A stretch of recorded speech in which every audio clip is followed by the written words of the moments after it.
Oke.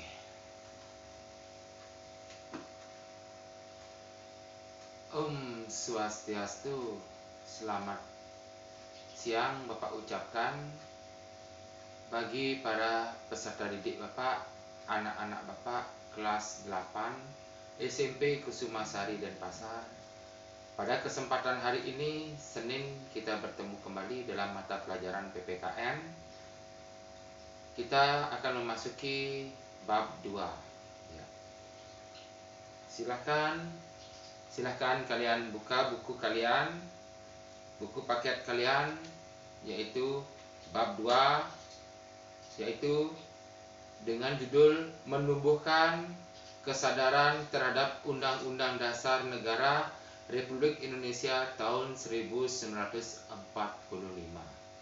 Bapak ulangi, buka buku paket kalian, halaman 25, bab 2 yang berjudul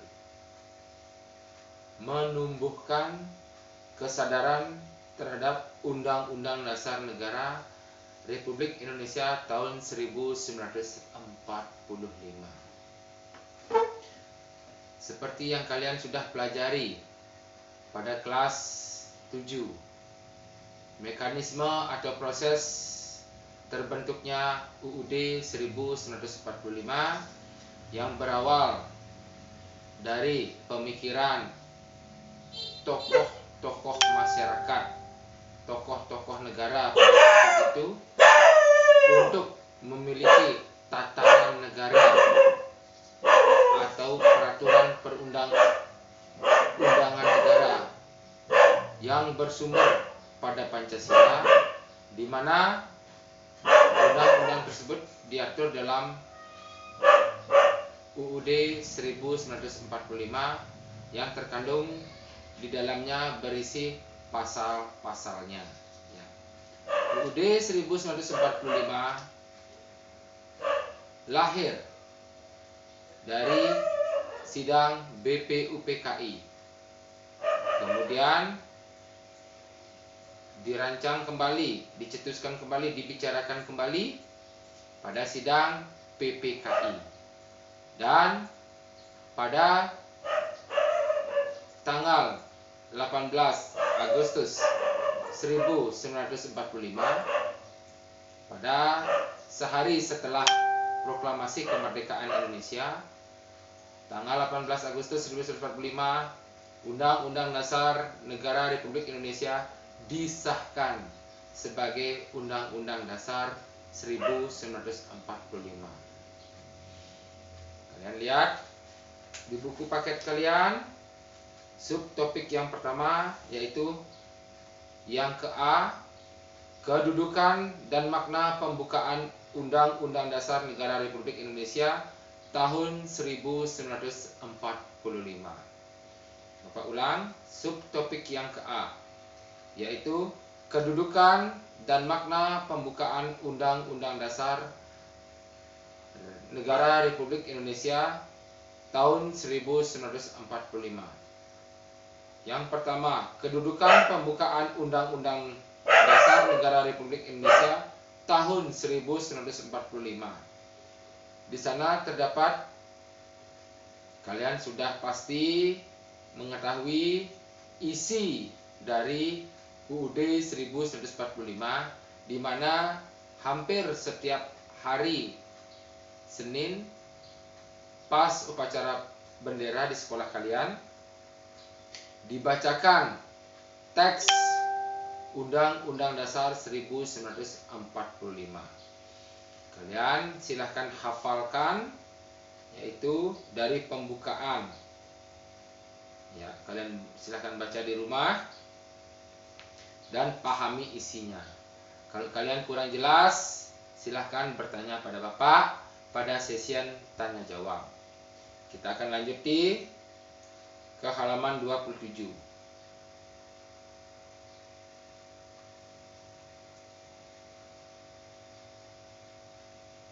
Oke, Undang-Undang Dasar merupakan sebagian hukum. Undang-Undang Dasar 1945 merupakan hukum dasar yang tertulis yang ada di Indonesia. hukum dasar di Indonesia, Bapak terangkan di sini, hukum dasar di negara kita ada dua. Hukum dasar yang tertulis dan hukum dasar yang tak tertulis. Silahkan kalian tambahkan di buku catatan kalian, ya. Hukum dasar di Indonesia ada dua, yaitu hukum dasar tertulis dan hukum dasar tak tertulis. Hukum dasar yang tertulis terdapat pada Undang-Undang Dasar 1945, sedangkan hukum dasar yang tak tertulis terdapat dalam norma-norma yang ada di masyarakat. Contoh, di Bali adanya awik.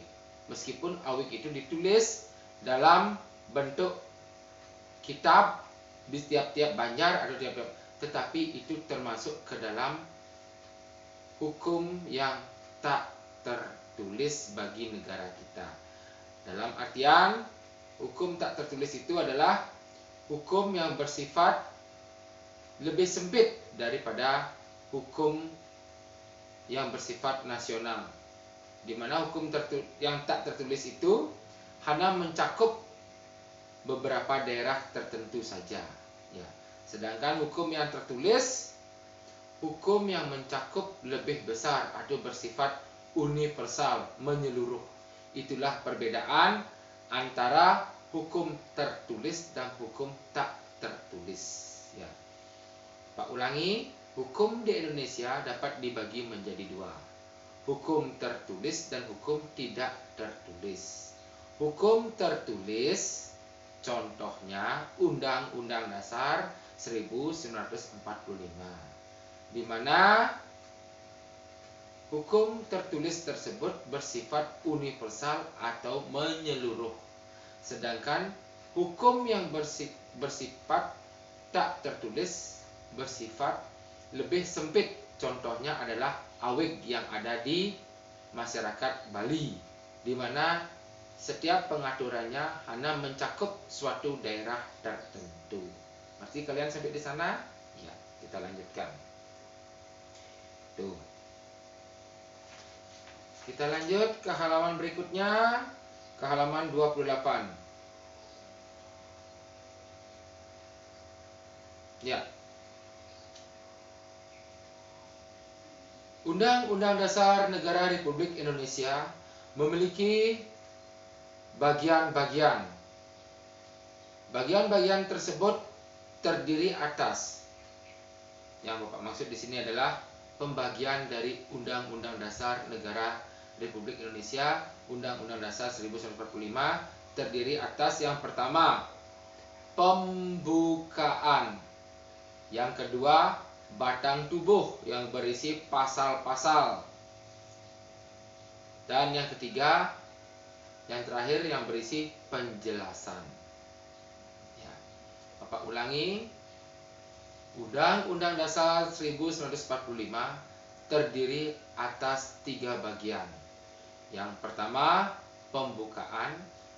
Yang kedua, batang tubuh yang berisi pasal-pasal. Dan yang ketiga adalah penjelasan.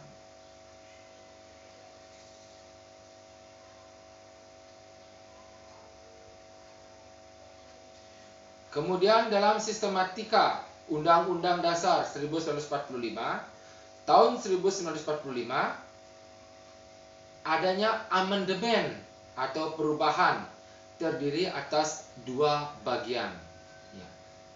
Yang pertama, UUD 45 terdiri atas 3 bagian, yaitu pembukaan, batang tubuh yang terdiri atas pasal-pasal, dan yang ketiga adalah penjelasan. Setelah sistematika perubahan atau amandemen, UUD 1945 mengalami perubahan menjadi 2 bagian, yaitu pembukaan dan pasal-pasal. Ketentuan tentang sistematika Undang-Undang Dasar Negara Republik Indonesia tahun 1945 dipertegas dalam pasal 2 aturan tambahan, yaitu dengan ditetapkan perubahan setelah diamandemen Undang-Undang Dasar Negara Republik Indonesia terdiri atas pembukaan dan pasal-pasal. Ini diperkuat dalam pasal 2 aturan tambahan. Ya.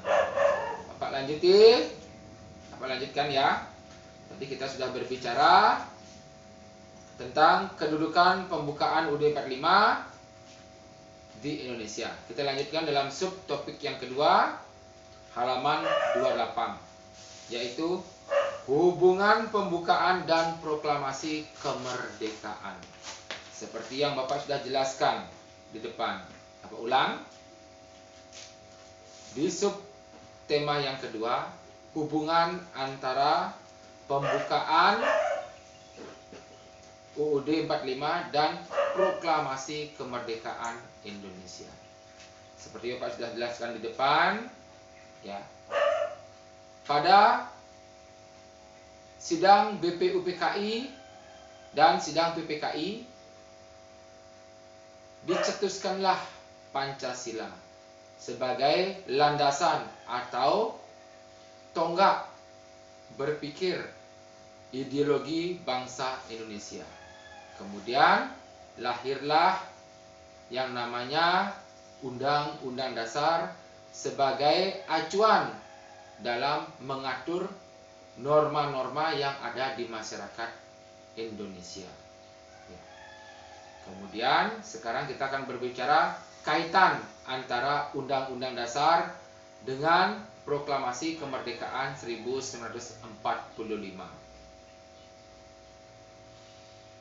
Coba kalian ingat-ingat atau kalian baca di buku kalian isi dari Proklamasi Kemerdekaan Indonesia. Kami bangsa Indonesia dengan ini menyatakan kemerdekaan Indonesia.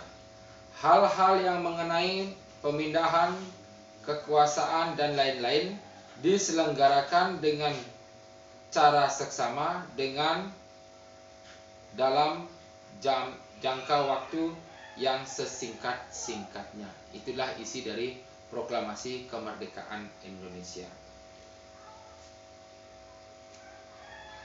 Hubungan proklamasi dengan pembukaan UUD 1945 negara. Hubungan antara proklamasi dengan UUD 1945 dapat diamati dari isi kedua naskah tersebut. Isi kedua naskah tersebut semua saling berkaitan. Coba kalian lihat, kita kembali ke depan. Isi dari Undang-Undang Dasar 1945 yaitu yang menyatakan pembukaan bahwa sesungguhnya kemerdekaan itulah hak segala bangsa dan oleh sebab itu maka penjajahan di atas dunia harus dihapuskan karena tidak sesuai dengan pri kemanusiaan dan pri keadilan. Dalam bab 1 pembukaan UUD 45 sudah dijelaskan bahwa kemerdekaan itu adalah hak segala bangsa. Ya. Kemudian isi dari proklamasi kemerdekaan, ya, kami bangsa Indonesia menyatakan dengan ini kemerdekaan bangsa Indonesia. Hal-hal yang mengenai pemindahan kekuasaan dan lain-lain diselenggarakan dengan seksama dan dasar waktu yang sesingkat-singkatnya. Ya, di sana sudah pasti, ya, bahwa setiap negara berhak untuk meraih atau mendapatkan kemerdekaan atau kebebasan dalam kehidupan bernegara.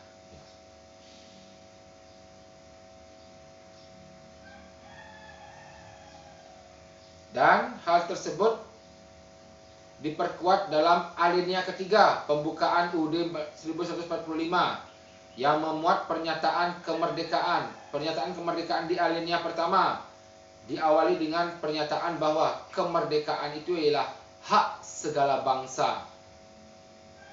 Dan di alinea kedua, alasan perjuangan kemerdekaan bangsa Indonesia telah sampailah pada saat yang menentukan. Juga dipertegas bahwa kemerdekaan merupakan atas berkat rahmat Allah yang Maha Kuasa dan didorong oleh keinginan luhur. Dengan demikian, dasar alinea 1 sampai dengan alinea ketiga merupakan uraian terperinci dari kalimat pertama proklamasi kemerdekaan.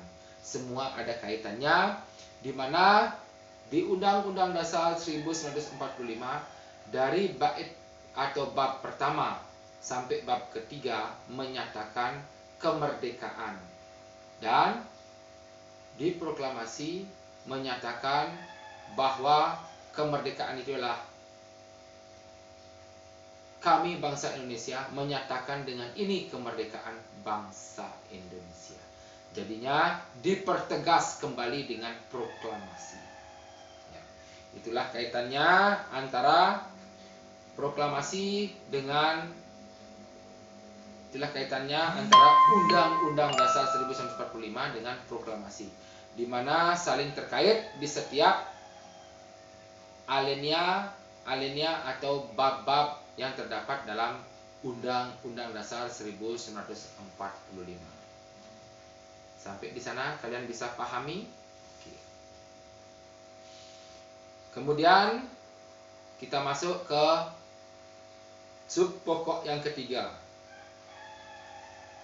Pembukaan yang memuat pokok kaidah negara yang fundamental. Undang-Undang Dasar Negara Republik Indonesia tahun 1945 terdiri atas pembukaan dan pasal-pasal. Ingat, setelah diamandemen dalam peraturan tambahan, ya, dalam peraturan tambahan diamandemen menjadi dua bagian, yaitu pembukaan dan pasal-pasal. Yaitu pasal 2 aturan tambahan. Pasal 2 aturan tambahan UUD 45 di amandemen. Dilihat dari tertib hukum, keduanya memiliki kedudukan yang berbeda. Ingat, yang dimaksud dengan, kalian silakan garis bawahi sana, yang dimaksud dengan fundamental itu adalah dalam kurung diisi adalah hukum, ya. Hukum atau tertib hukum, berlandaskan hukum di Indonesia. Oke. Pembukaan memiliki kedudukan yang lebih tinggi daripada pasal-pasal karena pembukaan merupakan pokok kaidah negara yang fundamental. Bagi negara Republik Indonesia sebagai pokok kaidah negara yang fundamental, pembukaan telah memenuhi persyaratan, yaitu sebagai berikut. Kalian lihat buku kalian halaman 30. Sekarang, ya, pembukaan UUD 45 yang telah memenuhi syarat fundamental sebagai berikut. Ya, penjelasannya silahkan kalian lihat di buku kalian halaman 30. Yang ke A, berdasarkan sejarah terjadinya bahwa pembukaan ditentukan oleh pembentukan negara PPKI yang menetapkan Undang-Undang Dasar Negara Republik Indonesia tahun 1945 telah mewakili bangsa Indonesia. Yang ke B, berdasarkan isinya bahwa pembukaan memuat asal falsafah negara, yaitu Pancasila, asas politik negara, berkedaulatan rakyat, dan tujuan negara. Kedaulatan rakyat kalian tahu? Silahkan kalian tambahkan. Kedaulatan rakyat adalah kekuasaan tertinggi berada di tangan rakyat. Ya. Pak ulangi, yang dimaksud dengan kedaulatan rakyat adalah kekuasaan tertinggi berada di tangan rakyat, atau keputusan apapun berada di tangan rakyat. Jadi rakyat yang memegang kekuasaan tertinggi di negara Republik Indonesia. Dan tujuan negara kita adalah menciptakan kemakmuran, kesejahteraan, dan kemerdekaan bagi seluruh warga negara Republik Indonesia. Yang ketiga, pembukaan menerapkan adanya suatu Undang-Undang Dasar Negara Republik Indonesia. Yang ke-C, pembukaan menetapkan adanya suatu Undang-Undang Dasar Negara Republik Indonesia. Ini tujuannya untuk mengatur atau sebagai tempat berpijak atau norma aturan yang mengatur kehidupan manusia warga negara Indonesia. Nah, sampai di sana bisakah kalian terima penjelasannya Bapak? Ya. Oke. Di alinea selanjutnya, kalian lihat di buku kalian. Pokok kaidah fundamental yang terdapat dalam pembukaan UUD 45 Indonesia juga mengandung antara lain pokok kaidahnya yang sekarang. Yang tadi adalah, yang Bapak jelaskan tadi adalah pembukaan yang memenuhi syarat. Ada 3. Yang tadi itu adalah pembukaan, syarat pembukaan yang terdapat dalam UUD 45 yang memiliki 3 syarat. Ya. Yang ini yaitu pokok kaidah fundamental yang terdapat dalam pembukaan UUD 45 antara lain. Pokok kaidah fundamentalnya adalah yang pertama, pokok-pokok pikiran yang tercipta atau diwujudkan dalam pasal-pasal UUD 1945. Yang kedua, pengakuan kemerdekaan hak segala bangsa yang telah diatur dalam proklamasi, ya. Yang ketiga, cita-cita nasional, yaitu. Yang keempat, pernyataan kemerdekaan. Yang kelima, tujuan negara. Dan yang keenam, kedaulatan rakyat. Dan yang terakhir adalah dasar negara Pancasila. Pak lanjutkan lagi. Undang-Undang Negara Republik Indonesia 1945, Undang-Undang Dasar 1945 disusun dalam masa perjuangan revolusi. Revolusi itu adalah pada masa-masa era sebelum atau mendekati kemerdekaan. Itu namanya revolusi. Era revolusi adalah era sebelum atau era memasuki kemerdekaan. Itu revolusi namanya. Terjadi pergerakan, ya. Dan UUD 45, Undang-Undang Dasar 1945 disusun oleh lembaga yang tidak setingkat dengan MPR. Yang menyusun itu siapa? PPKI. Ingat, Undang-Undang Dasar 1945 bukan disusun oleh pejabat yang setara dengan MPR, tetapi pada tahun 1945 Undang-Undang Dasar 1945 disusun oleh lembaga atau PPKI.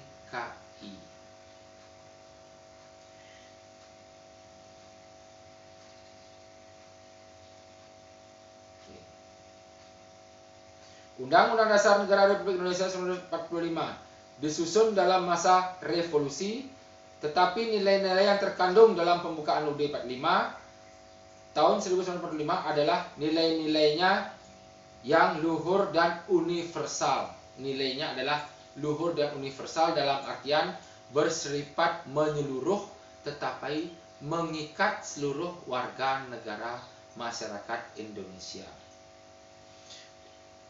Universal mengandung arti bahwa pembukaan UUD 45 Negara Republik Indonesia tahun 1945 memiliki nilai-nilai yang dijunjung tinggi oleh bangsa-bangsa yang beradab di dunia dan menghargai terhadap hak asasi manusia. Itu artinya, ya.